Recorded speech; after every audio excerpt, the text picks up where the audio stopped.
சகல கனமும் மகிமையும் துதியும் சோத்திரம் புகழும் உண்டாவதாக.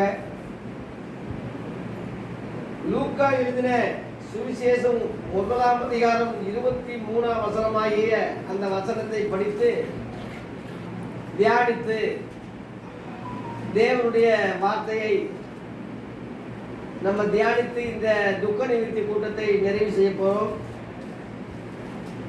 லூக்கா 1:23 அவனுடைய ஊழியத்தின் நாட்கள் நிறைவேறின உடனே தன் வீட்டுக்கு போனான் என்று எழுதியிருக்கிறது. அவனுடைய ஊழியத்தின் நாட்கள் நிறைவேறின உடனே தன் வீட்டுக்கு போனான் என்று சகரியாவை பற்றி இங்கே ஒரு குறிப்பு இருக்கிறது. அவருக்கு முழு நேரம் தேவ ஊழியக்காரனாய் தேவ சந்ததிகளாய் ஆலய பணிவிட செய்யக்கூடியவராய் இருந்தார். தேவாலயத்தை பணிகளை முடித்த பிறகு அவன் வீட்டுக்கு போனான் என்று இங்கே எழுதப்பட்டிருக்கிறது. அதுபோல அருமையான சாலமோன் ஐயா அவர்கள் இந்த மதுரை பட்டணத்திலே வந்து பல கஷ்டங்கள் பல பாடுகள் மத்தியிலே எந்த ஆதரவு இல்லாதபடி தேவரையே நம்பி ஜீவித்து பல வகையில நல்ல காரியங்களை கர்த்தர் நிறைவேற்றி அவரை கொண்டு நிறைவேற்றினார். குறிப்பாக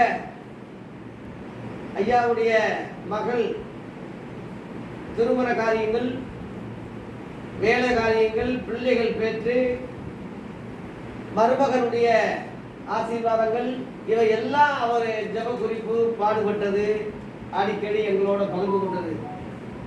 அதையும் எல்லா ஆசீர்வாதங்களோட ஜெபத்தை கேட்டு இந்த மதுரை பட்டணத்திலே சிறப்பாக வாழும்படியாய் மகளையும் மருமகளையும் பேர பிள்ளைகளையும் கண்டு கழிக்கக்கூடிய அளவில் உன் பிள்ளைகளையும் பிள்ளைகளையும் பிள்ளைகளையும் காண்பாய் என்ற அந்த வேத வசனம் ஐயா வாழ்க்கையில நிறைவேறினது.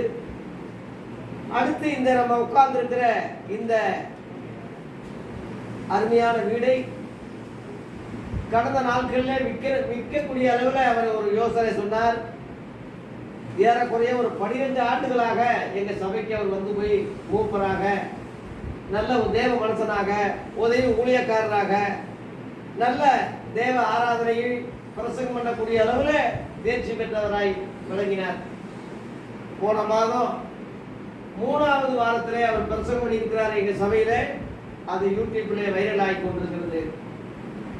ஒரு நல்ல பேச்சாளர். அடுத்து ஒரு 3ஆவது வாரம் பிரசங்கத்துக்கு அவரால் இருக்க முடியல.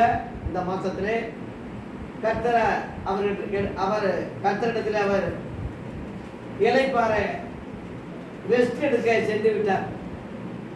போன வெள்ளிக்கிழமையில அவர் ஹாஸ்பிட்டல் இருக்கும்போது நான் அவரை சந்திக்க போய் ஜோம் பண்ணிட்டு இருக்கும்போது கடைசியில் நான் சொன்னேன், ஐயா இந்த ஊழியர்களே ரொம்ப தூரம் அலையாதீங்க, இங்க இருந்து சமயநூலுக்கு வர்றாரு, ஆகவே கொஞ்சம் ரெஸ்ட் எடுங்க, உங்க வீட்டில் இளைப்பாருங்க, இன்னும் அதிகமாக அலைய வேணாம், ரெஸ்ட் எடுங்க, உங்க வீட்டில் போய் இளைப்பாருங்க.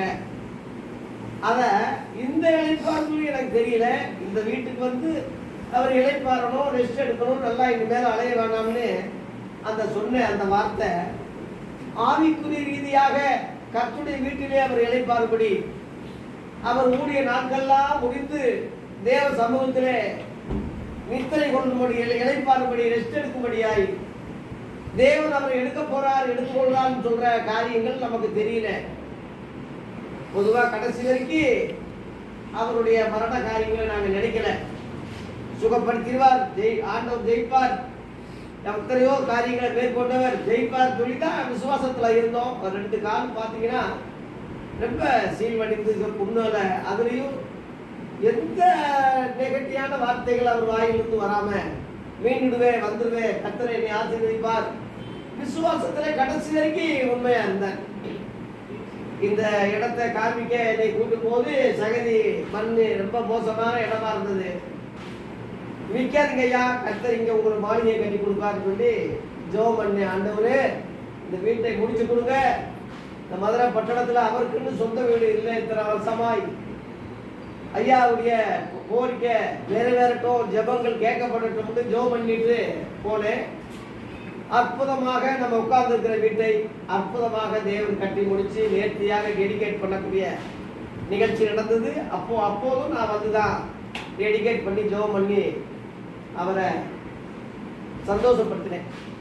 கடைசி வரைக்கும் எனக்கு ஒரு நல்ல வலது கையாக, ஒரு மூத்த சகோதரராக, நல்ல மூப்பராக, நல்ல ஆலோசகராக அவர் வாழ்க்கையிலே காணப்பட்டார். எந்த காரியமாக இருந்தாலும் அவர்கிட்ட நான் பேசுவேன். எந்த விஷயம்னாலும் அவரோட கலந்து தான் ஏதோ ஒன்று செய்வேன். தேவனுக்காக ரொம்ப வைராக்கியம் கொண்டவர், விசுவாசத்தில் வல்லவர். அருமையான அவருடைய மனைவி, மக, பிள்ளைகள், பேர பிள்ளைகள் மேலே ரொம்ப பாசமாக இருக்கு. கடைசியில் அவர் ஹாஸ்பிட்டலில் மக கையால் சாப்பாடு வாங்கி சாப்பிட்டு தான் அந்த நிறைவு அடைஞ்சிருக்கிறேன். ஆகவே எதிர்பாராத வகையில் ஒரு காரியங்கள், சில விஷயங்கள் நடக்குது. நாளை என்பது நம்ம நாள் இல்லை. உலகத்தில் ஒன்றும் கொண்டு வந்ததும் இல்லை, கொண்டு போறதும் இல்லை. கர்த்தர் நினைத்தா ஒரு நொடியில நம்மை பரிசுத்தமாக்க முடியும், எடுத்துக்கொள்ள முடியும். ஆகவே நீண்ட நாளா இருக்கிற காரியங்கள் பட்ஜெட் போடாம, நாளை என்பது நம்முடைய நாள் இல்லை. கர்த்தருடைய வருகையும் மிக சமீபமாக இருக்கிறது. அவருடைய வருகையோட நம்முடைய நாட்களும் நிழலை போல ஓடிக்கொண்டிருக்கிறது. ஆனால் நல்ல போராட்டத்தை போராடினேன், ஓட்டத்தை முடித்தேன், விசுவாசத்தை காத்து கொண்டேன் என்ற அந்த விசுவாச அறிக்கை தான் தேவ பிள்ளைகளுக்கு வேண்டியதாக இருக்கிறது. அந்த வகையிலே அருமையான ஐயா அவர்கள் நல்ல ஓட்டத்தை முடித்தார், அருமையான ஊழியத்தை செய்தார். மனைவி, பிள்ளைகள், பேர பிள்ளைகளுக்கு செய்ய வேண்டிய கடமைகளை எல்லாம் நேர்த்தியாக செய்தார். ஊழிய காரியங்களையும் பிரசங்கம் பண்ணக்கூடிய அளவில், தேவ வார்த்தைகளை சொல்லக்கூடிய அளவில் போன மாதம் இளையகுமாரன், மூத்தகுமாரனை பற்றி தலைப்பில் அருமையாக பேசியிருக்கிறார். நிறையா பேர் பார்த்துட்டு இருக்கிறாங்க.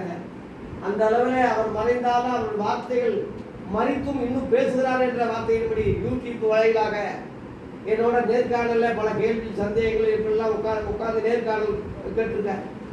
ஆகவே மண்ணிலே நம்ம விதைச்சாலும் அவருடைய வார்த்தை இன்னும் தொனித்து கொண்டிருக்கிறது. ஆபேல் மறித்தாலும் அவன் எப்படி பேசினாலும் அதுபோல மறித்தும் பேசக்கூடிய அளவில், தொடர்ந்து ஊழியத்தை செய்யக்கூடிய அளவில் அவர் ரொம்ப வைராக்கியமானவர். குறிப்பாக புதிய ஏற்பாட்டு சத்தியத்தை அப்போஸ்தலர் உபதேசத்தில் ரொம்ப ஆர்வமாக, ரொம்ப வைராக்கியமாக தேவ மனசனாக வழங்கினார் என்பதற்கு நாங்கள், எங்கள் குடும்பம், எங்கள் சபை சாட்சியாக இருக்கிறது. ஆகவே தேவ பிள்ளைகளே, நாம் இதை கேட்குற நாம ஏதோ வந்தோம் போனோம் வாழ்ந்தோம் என்று இல்லாமல், தேவனுக்கு இந்த உலகத்தில் எதாயிலும் செய்யணும். மறித்த போது, மறித்த பிறகு நம்மை குறித்து சாட்சி இருக்கணும், விளங்க பண்ணணும். தேவ பிள்ளைகள் மத்தியிலே ஒரு தூணாக நிற்கணும். 10 பேர் தேவ நம்ம நிறுத்தம் தேவனை மகிமைப்படுத்தணும் என்ற அந்த எண்ணம் தான் நம்ம வாழ்க்கையில் இருக்கணுமே தவிர, பூசிப்போம், குடிப்போம், நாளைக்கு சாபம் என்று பேர் திருத்தவர்களாக நம்ம வாழ்வது வேஸ்டான காரியம். உண்மையான தேவ பிள்ளைகள் அழைத்த அழைப்புல நான் ஏன் ரசிக்கப்பட்டேன், ஏன் திருத்தவனா இருக்கிறேன், என்னை கொண்டு தேவன் என்ன நினைக்கிறார், என் குடும்பத்துக்கு நான் செய்ய வேண்டிய காரியங்கள் என்ன, தேவனுக்கு செய்ய வேண்டிய காரியங்கள் என்ன, இவைகள் ஒவ்வொரு நாளும் யோசித்து நமக்கு உள்ள நாட்கள் மிக குறுகிய காலமாய், கொஞ்ச காலமாய் இருப்பதுனால அதற்கு நாம தகுந்தாப்புல செய்ய வேண்டிய கடமைகளை துரிதமாக செய்து தேவ ஊழியத்தையும் தேவ ஊழியங்களையும் தாங்கி குடும்பத்துக்குள் நல்ல மாதிரியாக, நல்ல தலைவராக, முன்மாதிரியாக விளங்கி கர்த்தருடைய நாமத்தை மகிமைப்படுத்துவதற்கு ஏற்ற மாதிரியாக, ஏற்ற சாட்சியாக சாலமோன் ஐயா அவர்கள் விளங்கினார் என்பதற்கு நாம் எல்லாரும் சாட்சிகள். இன்னைக்கு அவருடைய கூட பிறந்த சகோதரர்கள் இன்னைக்கு திரளாக அன்னைக்கு அடக்க ஆராதனை வந்தார்கள். இங்கேயும் இப்பயும் இந்த கூட்டத்தில், துக்க நிவர்த்தி கூட்டத்தில் பங்கெடுக்கும்படியாக வந்திருக்கிறார்கள். உறவினர்கள், தேவ பிள்ளைகள் எல்லாரும் நீங்க வந்திருக்கீங்க. நம்ம எல்லாருக்கும் அவர் ஒரு சாட்சியாக, ஒரு முன்மாதிரியாக அவர் விட்டு சென்ற அந்த நல்ல சாட்சியை நம்ம வாழ்க்கையிலையும் நம்ம குடும்பத்திலையும் தேவனுக்கு ஏதாயிலும் செய்ய, தேவனுக்கு எந்த வகையிலாக ஊழியம் செய்ய, ஆண்டவருக்கு மகிமையாக நான் பூமியில ஜீவிக்க நம்ம முயற்சி பண்ணுவோம், முடிவெடுப்போம். ஆகவே அவர் இந்த வயசுல போயிட்டாலும் நம்ம கவலைப்பட்டாலும் தேவன் அந்தந்த காலத்திலே நேர்த்தியா செய்கிறவர். அருமையான அம்மா அவர்கள் கண்ணீரோடு ஜெபிங்கய்யா, ஜெபிங்கய்யா, உங்க மகனும் கண்ணீரோடு ஜெபிங்கன்னு சொல்லி நாகர்கோயிலுக்கு போனாலும் அங்கே ஹாஸ்பிட்டல் இருந்து கூப்பிட்டாங்க ஜெபிக்க. போராடி சபையா நாங்க ஜெபம் பண்ணோம். போன வாரம் அறிவிப்பு கொடுத்து ஜெபிச்சோம். நம்ம ஜெபத்துக்கு மேலாக தேவ சித்தம் எடுக்கணும்னு இருக்கு.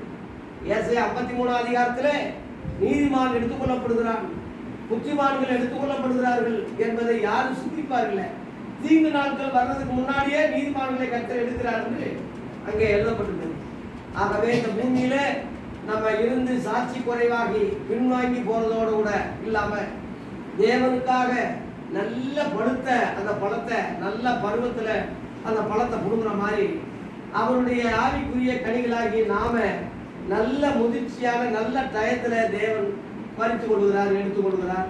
ஏனென்று கேட்க நமக்கு அதிகாரம் இல்லை, உண்மை இல்லை. தேவன் அந்தந்த காலத்திலே நேர்த்தியாய் செய்கிறார். ரோமர் 8:28 தேவனிடத்தில் அன்பு கூறுவதற்கு சகலமும் நன்மைக்கு ஏதுவாகவே நடந்து வருகிறது என்று எழுதப்பட்டிருக்கிறது. ஆகவே சகலமும் சொல்லும் போது இதையும் அதுல சேர்க்க வேண்டியதாக இருக்கிறது. தேவன் நமக்கு நன்மையே செய்வார் தவிர தீமை செய்யவே மாட்டார். தற்காலத்திலே நமக்கு துக்கமா இருந்தாலும் பின்பு அந்த துக்கம் சந்தோஷமா மாறக்கூடிய அளவுல தேவனை கேட்ட துக்கத்திலே ஊழிய காரியங்களில் இந்த மாதிரி ஈடுபடும் போது சந்தோஷமா இந்த துக்கத்தை மாற பண்ணுவார். இந்த குடும்பத்திலே துக்கம் நிவர்த்தி கூட்டம் வச்சிருக்கிறோம். இந்த துக்கத்தை கர்த்தர் தான் போக்க முடியும், அவர் தான் நிவர்த்தி பண்ண முடியும். லேசில ஐயா அவர்களை மறக்க முடியாது. ஆகவே தேவனே இதை தாங்கக்கூடிய சக்தியை கொடுங்க, இதை மேற்கொள்ள துக்கத்தை மேற்கொள்ளக்கூடிய கிருபைகளை கொடுங்க. அவருடைய விசுவாசத்தை, அவருடைய ஊழியத்தை, அவர் சொன்ன உபதேசங்களை நாங்களும் பின்பற்றி நடப்போம் என்ற வைராக்கியத்தோடு கண்ணியத்தோடு தீர்மானத்தோடு கூட இந்த இடத்துல நம்ம முடிவு செய்வோமாக. இந்த குடும்பத்தில் உள்ள யாவரையும் கர்த்தர் ஆசீர்வதிப்பாராக. அருமையான அவருடைய மனைவி, மகள், பேர பிள்ளைகள், மருமகன், எல்லா உறவினர்கள், சகோதரர்கள் யாவரையும் அவரை முன்னின்று முன்மாதிரியாக வைத்து விசுவாச வாழ்க்கையிலே நடப்போமாக. அவருடைய ஊழியத்தின் நாட்கள் நிறைவேறின உடனே தன் வீட்டுக்கு போனார். நான் இந்த வீட்டுக்கு தான் போங்க இளைப்பாருங்கன்னு சொன்னேன். ஒரு பரலோகத்தில் உள்ள தேவ வீட்டுக்கு, என் பிதாவின் வீட்டில் அநேக வாசஸ்தலங்கள் உண்டு என்று சொன்னாரே, நாமே அவருடைய வீடா இருப்போம்னு சொன்னாரே. கர்த்தருடைய வீட்டிலே நீடித்த நாட்களாய் நிலைத்திருப்பேன் எழுதப்பட்டிருக்கே. அந்த வகையிலே அவர் நித்திய வீட்டுக்கு இளைப்பார போய்விட்டார். கர்த்தருக்குள் அவர் நித்திரையா இருக்கிறார். கர்த்தருக்குள் மறிக்கிறவர்கள் பாக்கியவான்கள் இளைப்பாறுகிறார்கள் என்று ஆவியானவர் அது ஆம் என்று திருவுளம் பெற்றுகிறார். அந்த வகையிலே ஆறுதல் அடைவோம். ஆறுதல் அடைந்த நாம இந்த குடும்பத்தை ஆற்றி தேற்றி போன் மூலமாக நேரடியாகவோ அவங்களை ஜபத்தாலே தாங்கி ஆறுதல் படுத்தி அவர்களுக்கு நாம ஊழிய காரியங்களையும் மற்ற குடும்ப காரியங்களையும் தகப்பனை போல தாயை போல தேவன் இருப்பது போல நாமளும் இருந்து அந்த குடும்பத்தை பாதுகாப்போமாக. இந்த தேவ செய்தி யாவருக்கும் ஆசீர்வாதமாக இருப்பதாக. கர்த்தர் நாம மகிமைப்படட்டும். நம்ம ஜெபம் பண்ணி நிறைவு செய்வோம். எங்கள் பரலோக பிதாவே, இந்த பகல் வேளையில நன்றியோட நாங்கள் துதிக்கிறோம், சோத்தரிக்கிறோம். கர்த்தரை தெய்வமாய் கொண்ட ஜனம் பாக்கியம் உள்ளது. 23ஆம் சங்கீதத்துல போல கர்த்தருடைய வீட்டிலே நீடித்த நாட்களாய் நிலைத்திருப்பேன் என்ற வார்த்தையின்படி இந்த உலகத்திலே நீடித்த நாட்கள் இல்லை. கர்த்தருடைய வீட்டில் தான் நீடித்த நாட்களாய் இருக்க முடியும். அவருடைய ஊழியத்த நாட்கள் நிறைவேறினோடனே அவர் வீட்டுக்கு போனான்னு சகரியா பற்றி நாங்க படித்தது போல இந்த உலகத்திலே எங்களுக்குன்னு ஒரு ஊழியத்தை கொடுத்திருக்கிறீர், எங்களுக்குன்னு ஒரு பொறுப்பை கொடுத்திருக்கிறீர். அதை நேர்த்தியாக ஏற்ற காலத்தில் கரெக்டா முடிச்சுட்டு செய்ய வேண்டிய கடமைகளை கரெக்டா முடிச்சுட்டு உம ராஜ்யத்தில் உங்களுடைய வீட்டில் இளைப்பாற நல்ல போராட்டத்தை போராட நித்திய ஜீவனை பற்றி கொள்ள அதற்காகவே அழைக்கப்பட்டோம் என்ற அந்த அழைப்பை நாங்கள் உறுதிப்படுத்தி தெரிந்து கொண்டு கீழானவைகள் அல்ல மேலானவைகளை தேடுங்க, பூமியில் உள்ளவைகள் அல்ல மேலானவைகளையே நாடுங்கள் என்ற வார்த்தையின்படி நம்முடைய கண்கள் மேலே வானத்துக்கு ஏறெடுத்து வானத்தை பூமியை உண்டாக்கிய கத்திடத்திலிருந்து எங்களுக்கு ஒத்தாசை வர ஒவ்வொருவருக்காக ஜெபிக்கிறோம். இந்த குடும்பத்தில் உள்ள யார் மேலும் உடைய ஆசீர்வாதம் இருக்கட்டும். இந்த தேவ செய்தி கேட்கிற எல்லார் மேலேயும் உடைய ஆசீர்வாதம் இருக்கட்டும்பா. குற்றங்கள் குறைகள் எதுவாயினும் கிருபையாய் மன்னியும். தாயின் தகப்பனை போல நீர் கூட இருந்து இந்த பிள்ளைகளை வழிநடத்தி ஆசீர்வதித்து தாரும். சகல கனமும் மகிமையும் துதியும் கர்த்தருக்கே செலுத்துகிறோம். பிள்ளையேற பெற்ற இயேசு கிறிஸ்துவின் நாமத்தில் வேண்டிக் கொள்கிறோம். ஜீவன் உள்ள நல்ல பிதாவே, ஆமென். ஆமென். ஆத்துமாவே கர்த்தரை ஸ்தோத்திரி.